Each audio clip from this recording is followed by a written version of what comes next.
Right. So we are going to do about a poem called Wind. Now, we all know that wind is air, or wind is one important element to survive. We can survive on Earth, on this planet, because there is oxygen, isn't it? What if that air takes a wrong form? And then what happens? Okay. So let's see what happens if wind is out of our control. Let's first know about the author Subramania Bharti. So Chinnaswamy Subramania Bharti, also known as Bhartiyar, was a Tamil writer, poet, journalist, Indian independence activist, and a social reformer, popularly known as Mahakavi Bharati.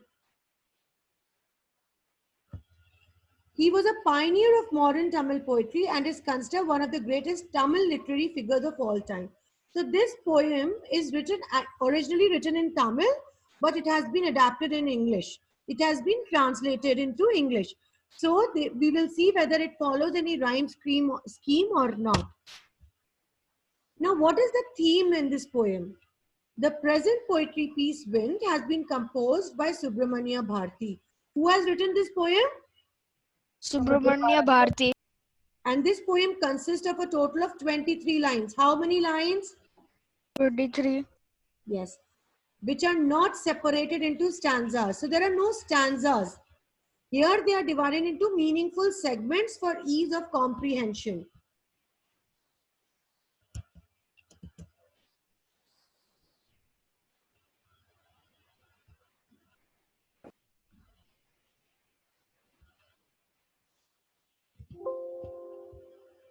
Okay.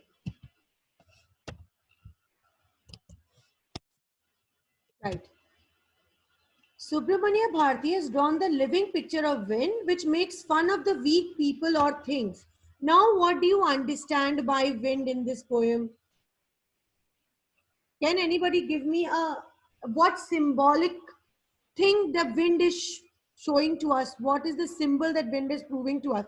Based on the last line which it is said. Ma'am, the people who are higher than us, they're like... 1 minute. Who is Shivang? Say. Ma'am, the people who are powerful than us will compare us to the lower standings of us. Okay. Shifali, you were saying something? Ma'am, the people who have way too much pride. Way too much pride. Yes, ma'am. Okay. Anybody else? Who have way too much, who are greedy and they boast about themselves. Okay. What about this wind? Ma'am, what about bullying, ma'am? It's Yes. it is Divya? so powerful. Was it Divya? Yes, ma'am. Yes. So bullying. Okay. Now tell me, what is this wind over here? Is he a exploiter or he is the exploitee? Exploiter. He is the one who is bullying, right? Which makes fun of the weak people or things. So once the entire poem also tells about bullying. You can relate it to the theme bullying. Second thing, it also tells about that there's a quote. How many of you have heard that quote? I generally use when I am teaching you these kind of things. That tough situations never last, tough people do. Yes. Have you heard this quote? Tough people last, tough situations never. Yes, ma'am. Isn't it? So we can relate to that also, that people who are strong and can stand against the oppressor will be the winner, isn't it? Because it makes fun of the weak people. It doesn't make fun of anybody who is stronger than that wind. So what should we do to face such bullies? We have to be united. We have to make ourselves strong, isn't it? Right. Now imagine, I'm not going to the poem first. I'm just giving you a situation. What will happen if there is a storm or a tornado? Shivang, what did you say? Tornado is the wind, right? Yes, ma'am. Yes. When there are heavy winds, when there are storms, when there is thunder, what do? We close our doors, right? Yes or no? Yes, ma'am. Or we also make our houses strong to protect ourselves, right? But as a human being, is there any concrete wall around us which we can make strong? No, ma'am. So what can we make strong? Our heart. Our heart, our brain, Our character, our our personality. character, our intellect, our knowledge, isn't it? So these are the attributes that we can make strong, right? And then we can be always united to face the bullies. Let's see what the poem says about. See, I prepared the slide though, but I didn't read, and it is the exact thing which I was saying. The poet teaches us how we should stand against our oppressors. In the poem, he presents the wind god who destroys everything weak. He wonders why the mighty god is fond of poking fun only with the weak. So this is also the poet is thinking that why is wind god only poking fun of the weak? Because he knows the person who is strong, the strong people will stand against it. Okay, again I come to the same thing. The latest situation. How are we? Avoided baking, ma'am. Huh? What happened? This, Ma'am, your voice is breaking. 1 minute. Ma'am, now it's clear. Now it's clear? Yes, ma'am. Yeah, I think there's something wrong with your system. Ma'am, I couldn't hear you. Okay. Ma'am, I couldn't hear you on the Ma'am, previous please look. slide. What? I couldn't hear you on the previous slide. Who is that who couldn't hear me? Saumita. Saumita. Okay. Saumita, in the previous slide, I was just saying that what I already told, that the poet teaches us how we should stand against our oppressors. And then he also questions that why mighty God is only fond of poking fun. Avoided baking. Huh? Everyone's mic is mute, but still your voice is breaking. 1 minute.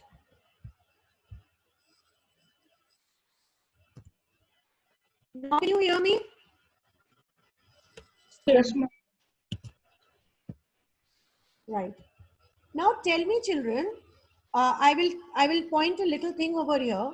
Though the poet has used the word God, I am not in favor of using the word God.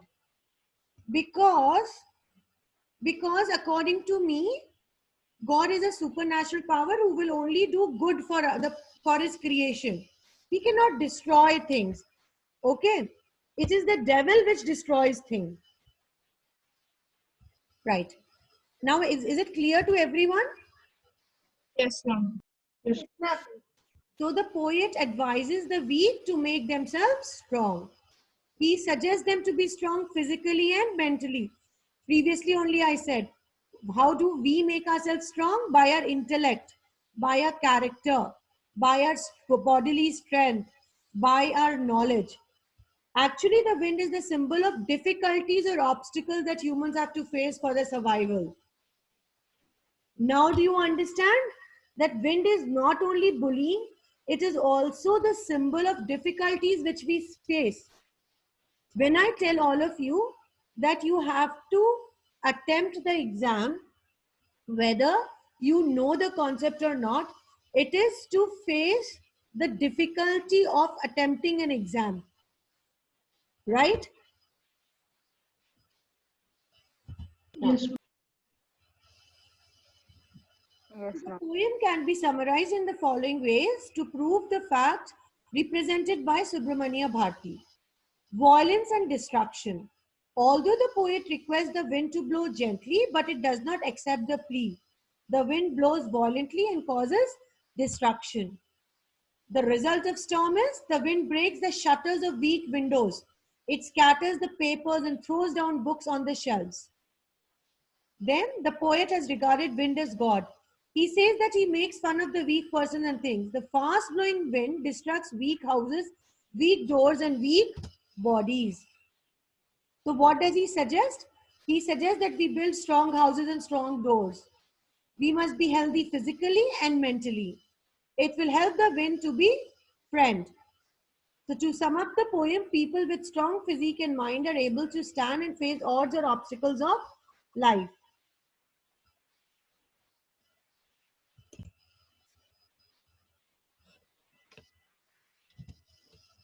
Now let's read the poem.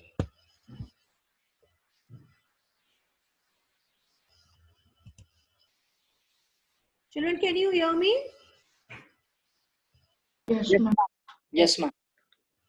Wind, come softly. Don't break the shutters of the windows. Don't scatter the papers. Don't throw down the books on the shelf. There, look what you did. You threw them down. You tore the pages of the books. You brought rain again.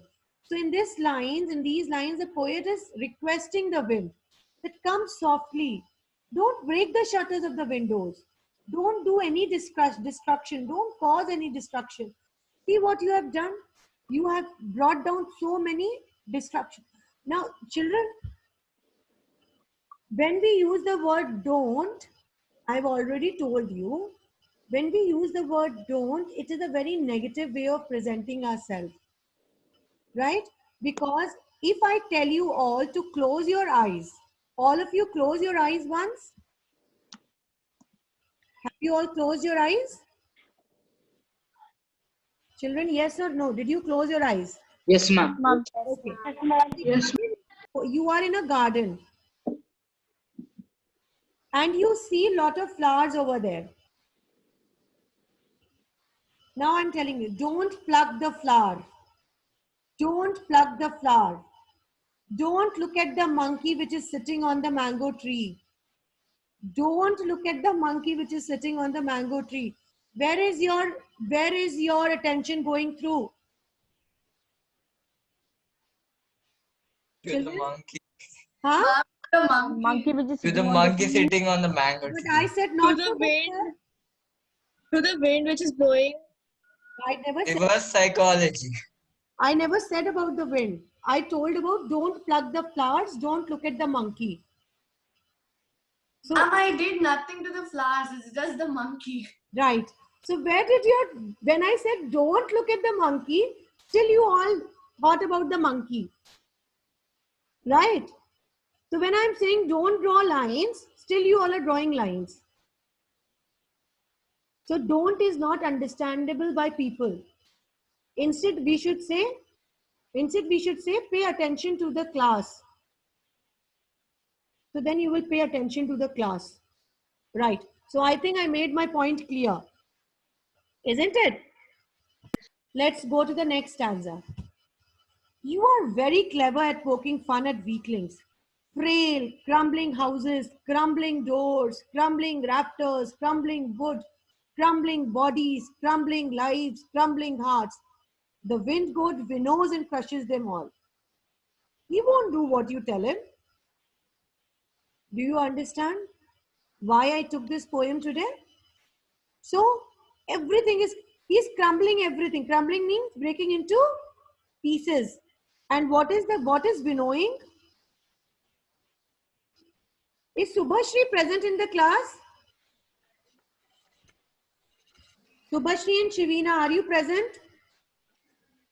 Yes, ma'am. Subhashri and Shivina, be loud. Now, is Badri present in the class? Badri? I don't think so. Fine. What is winnowing? Can anybody tell me? Ma'am, Me. for winning? Huh? Maybe winning? Ma'am, Winnowing winnowing is the process from which we take out the shell, like the outer cover of the rice. Exactly. But- It is a science term, right? You use in food production or something. I don't know where.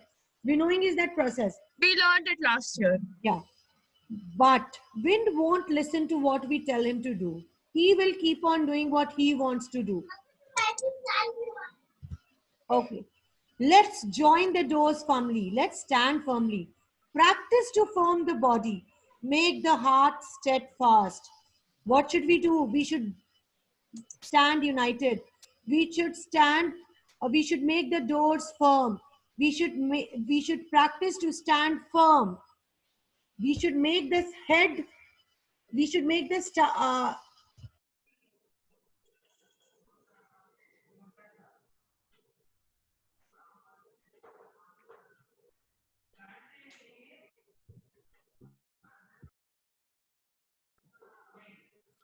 Ma'am, I can't hear you.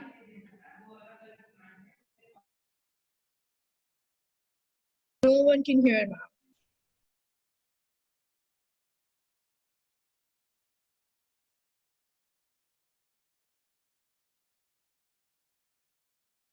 Ma'am, I can't hear you. now can you hear me? Yes, ma'am. Yes, ma'am. Yes, ma'am. So we should make our heart strong to take all the things which are coming, to face all the problems. Do this and the wind will be friends with us. So if we stand firmly in against the bully will become our friend. Boys and girls of grade 9, are you understanding? Yes, ma'am. Anybody who comes and cry, Yes, ma'am. that boy said this thing, that girl said this thing, you should learn to face your own people and then make your friend. Make them your friend. The best way to tackle bullies is to make them your friend, not to give in to what they say. He makes strong fires roar and flourish. His friendship is good. A bully's friendship is always good. Do you know in our epic, in our mythology, Mahabharata, Duryodhan was a bully, right? He was bullying the Pandavas. Whom did he make friends with? So Karn make friend with Duryodhan, and Duryodhan protected him, isn't it? Yes. No. Yes, ma'am. Right. So a bully will always will always support you and will face your problems, and all together you will come out as winners. So his friendship is always good. The friendship of wind is always good. It will dry your clothes. It will give you oxygen to breathe. It will make the weather pleasant. So we should not be scared of wind. With heavy tornadoes come rains, isn't it? Now, we praise him every day. That's the reason we praise him every day. When there is wind, we feel so relaxed. It is a pleasant atmosphere. Otherwise, we say, oh my God, it is so much humid. Hawa bhi nahi chal rahi hai. Do we make such kind of comments? Yes or no? Yes, ma'am. Yes. Yes, ma'am. Yes, ma'am. Okay. Yes, ma'am. Let's go to the another. So now let's see what are the literary devices in the poem. Can you name, okay, I will go to the previous slide. Can you name some literary devices which can be used over here? Personification. Huh? Personification. What is personified? The wind. Wind is personified as a man, right? Yes, ma'am. So it's a free verse. Can you see the critical appreciation? The entire poem is written in free verse. There is no rhyme scheme in the poem. The literary devices used are as follows. Anaphora. What is anaphora? When a word is repeated at the start of two or more consecutive lines, it is the device of anaphora. This is a new literary device in grade 9. And henceforth till grade 10th, it will be continued. So remember, so if you see line 2, 3, 4, I will go to the previous slides. It is starting with don't. See, don't break the shutters, don't scatter the papers, don't throw down the books. So this don't, this is the use of anaphora. Okay? Yes? Ma'am. When you don't reply, I am unable to understand whether you are understanding or not. Ma'am, can you repeat? Don't. This is repeated in these 3 lines. When a word is repeated in in consecutive lines, that literary device is known as anaphora. What is it known as? Anaphora. Yes. Another word, see, crumbling, crumbling, crumbling, crumbling. Again, anaphora. Okay. 6, 7, 8 also has you. Now there is personification. Wind has been personified. When the poet says you are, he is referring to wind as you. That means he is treating wind as a person. Repetition is also there. Crumbling is repeated many times to lay emphasis. Okay? And then alliteration. The repetition of a consonant sound in close connection. So what is it? Wind, winnows. W and W is repeated. It's a consonant sound. Again, won't and want. W, W. Again, alliteration. So how many figures of speech? Literary devices? Is there any rhyme scheme in the poem?